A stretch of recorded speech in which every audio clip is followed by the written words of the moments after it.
Hi friends, మనమైతే ఈ వీడియోలో ఫిట్మెంట్ ఫ్యాక్టర్ అంటే ఏంటి, అలాగే ఫిట్మెంట్ ఫ్యాక్టర్ ఎంత పెరుగుతుంది, దాంతో పాటు ఫిట్మెంట్ ఫ్యాక్టర్ మనకు ఎంత పెరిగితే బేసిక్ శాలరీ ఎంత పెరుగుతుంది అనేవైతే ఈ వీడియోలో మనం డిస్కస్ చేసుకుందాము.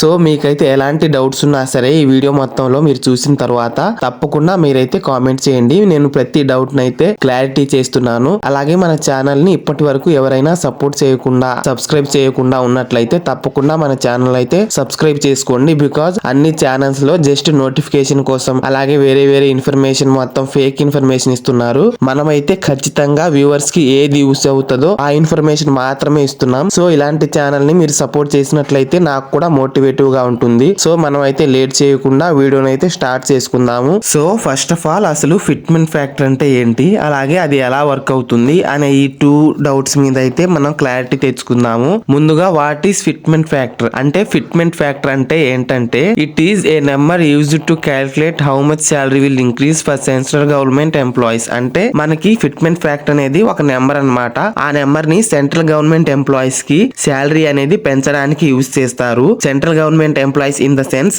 ఎవరెవరైతే ఆ పర్టికులర్ పే కమిషన్ లో ఇంక్లూడ్ అవుతారో వాళ్ళందరికీ శాలరీ పెంచడానికి ఈ నెంబర్ అనేది యూజ్ చేస్తారన్నమాట. దాన్నే మనం ఫిట్మెంట్ ఫ్యాక్టర్ అని అంటాము. అలాగే మనకి ఫిట్మెంట్ ఫ్యాక్టర్ అనేది ఎలా వర్క్ అవుతుంది అనేది అయితే ఇప్పుడు మాట్లాడుకుందాము.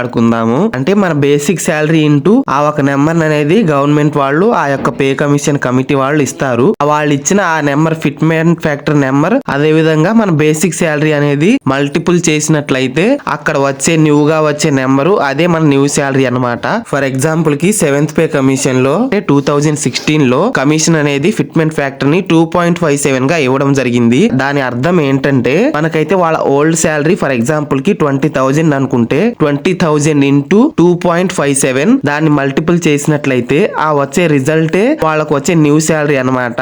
ఇది ఫిట్మెంట్ ఫ్యాక్టర్ అనేది ఇలా వర్క్ అవుతుంది. సో ఇప్పుడైతే ఫార్ములా ఫర్ న్యూ శాలరీ చూసుకుందాము. అంటే మనకి శాలరీ పెరగాలంటే new salary is equals to old basic salary into fitment factor. నేను ప్రీవియస్ గా చెప్పినట్లే ఇప్పుడైతే మీకు క్లారిటీగా అర్థం అవడానికి ఒక ఎగ్జాంపుల్ తో నేనైతే ఈ ఫిట్మెంట్ ఫ్యాక్టర్ గురించి నేను మీకు చెప్తాను. దానికంటే ముందు మీకు గనక ఎలా అప్లై చేయాలి, అలాగే జీడిఎస్ జాబ్ లో టార్గెట్స్ ఎలా ఉంటాయి, శాలరీ ఎంత, దాంతో పాటు మనం సెలెక్ట్ అయిన దగ్గర నుంచి జాబ్ కి జాయిన్ అయ్యే వరకు ప్రాసెస్ ఏంటి, ఫ్యూచర్ లో ఎగ్జామ్ పెడతారా లేదా, అసలు బీపీఎం వరకు ఏబిపిఎం వరకు ఏంటి అనే డౌట్స్ అన్ని ఉంటాయి. కాబట్టి నేను అవన్నీ మీకు వీడియోస్ ఆల్రెడీ చేసి పెట్టాను. బోనస్ ఎలా వస్తుంది ప్రతిదీ నేను ప్రతి వీడియో లింక్ అయితే డిస్క్రిప్షన్ లో ఇస్తాను. మీకు కనుకోకుండా ఒకసారి డిస్క్రిప్షన్ ని చెక్అవుట్ చేసి ఆ వీడియోస్ అనేవి చూసుకోండి. బికాజ్ మీరు బిఫోర్ జాయినింగ్ వాటన్నిటి మీద ఒక అవేర్నెస్ తో ఉండాలి, లేదంటే జాయిన్ అయ్యాక మీరు రిగ్రెట్ అవుతారు. సో ఒకసారి అవి చూసుకోండి. ఇక్కడైతే ఒక ఎగ్జాంపుల్ ద్వారా నేను మీకు అర్థమయ్యేలా చెప్పడానికి ప్రయత్నిస్తాను. ఫర్ ఎగ్జాంపుల్ కి మనకైతే బేసిక్ శాలరీ అనేది 10,000 అనుకుందాము.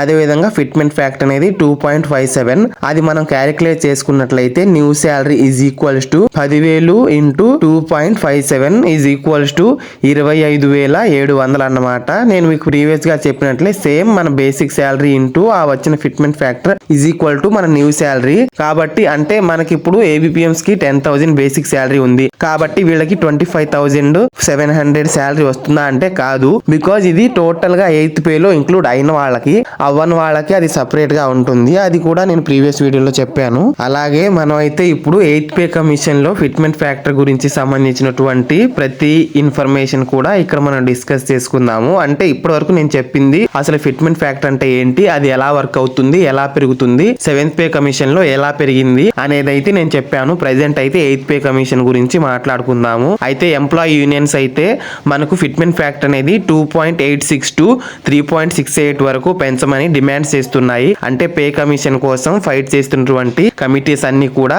మనకి ఈ రేషియోలో ఫిట్మెంట్ ఫ్యాక్టర్ కావాలని అయితే డిమాండ్ చేస్తున్నాయి. ఒకవేళ మనకైతే ఫిట్మెంట్ ఫ్యాక్టర్ 2.86 నుంచి 3.68 లోపల ఉన్నట్లయితే శాలరీస్ అయితే మనకి మనం ఎక్స్పెక్ట్ చేసిన లెవెల్లోనే పెరుగుతాయి. ఇఫ్ లీస్ట్ లో లీస్ట్ కనీసం స్టార్టింగ్ పాయింట్ అంటే 2.86 పెరిగినా సరే శాలరీస్ అయితే బాగానే పెరుగుతాయి. అయితే ఇక్కడ మనకి మినిమం బేసిక్ శాలరీ అయితే మనకి 18,000 ఉన్నట్లయితే 51,480 రూపీస్ అయితే మనకి న్యూ శాలరీ అనేది రావడం జరుగుతుంది. అది ఎప్పుడైతే మనకి గవర్నమెంట్ 2.86 ని ఫిట్మెంట్ ఫ్యాక్టర్ గా పెంచినట్లయితే 18,000 బేసిక్ శాలరీ ఉన్న వాళ్ళకి 51,480 రూపీస్ అయితే న్యూ శాలరీగా వస్తుంది. అదే 10,000 బేసిక్ శాలరీగా ఉన్న వాళ్ళకి 2.86 అనేది ఫిట్మెంట్ ఫ్యాక్టర్ ఫ్యాక్టర్ గా ఉన్నట్లయితే వాళ్ళ శాలరీ ఎంత పెరుగుతుంది అనేది అయితే మీరు కామెంట్ చేయండి. అలాగే 18,000 అనేది మన వేరే డిపార్ట్మెంట్స్ కి ఉంటది కాబట్టి నేను చెప్పేది అయితే ఓన్లీ జీడిఎస్ లకి అంటే 10,000 బేసిక్ శాలరీ ఉన్న వాళ్ళకి 12,000 బేసిక్ శాలరీ ఉన్న వాళ్ళకి 2.86 అనేది ఫిట్మెంట్ ఫ్యాక్టర్ గా వచ్చినట్లయితే శాలరీస్ ఎంత పెరుగుతుంది బిపిఎం కి అలాగే ఏబిపిఎం కి అని అయితే మీరు కామెంట్స్ లో కామెంట్ చేయండి. ఐ హోప్ ఈ వీడియో ద్వారా మీకు మంచి ఇన్ఫర్మేషన్ తెలిసిందని అనుకుంటున్నాను. మీకు గనుక ఇలాంటి మంచి ఇన్ఫర్మేషన్ కావాలనుకున్నట్లయితే తప్పకుండా మన ఛానల్ అయితే సపోర్ట్ చేయండి. మీకు ఎలాంటి డౌట్స్ ఉన్నా సరే కామెంట్ చేయండి. వాటన్నిటిని నేను తప్పకుండా క్లారిఫై చేస్తాను. ఉంటాను. Bye bye.